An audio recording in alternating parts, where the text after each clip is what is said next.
ம் நீங்க உங்க மனைவியை இவ்வளவு தூரம் தூக்கி சுமந்துட்டு இருக்கீங்களே, உங்களுக்கு பாரமா இல்லையா சார்? வாழ்க்கை முழுக்க மனசுல சுமக்கிறவன் அவன் தான். பொண்டாட்டிய கொஞ்ச நேரம் சுமக்கிறது எப்படிமா பாரமா இருக்கு? ரொம்ப நல்ல பதில் பாட்டி. இல்லடா சேது. ஆமாங்க. மேடம், நீங்க சொல்லுங்க மேடம். உங்க குடும்பத்துல இருக்கிற எல்லாரும் உங்களை பரீட்சை எழுத கூட்டிட்டு வந்திருக்காங்க. இத பத்தி நீங்க என்ன நினைக்கிறீங்க?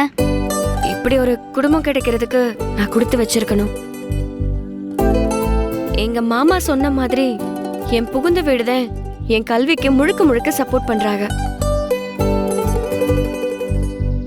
நான் கல்யாணம் பண்ணிட்டு வந்ததுக்கு அப்புறம் என்னை படிக்க வச்சாங்க. நான் +2 எக்ஸாம் எழுதினேன். அப்புறம் மெடிக்கல் என்ட்ரன்ஸ் எழுதினேன். இப்போ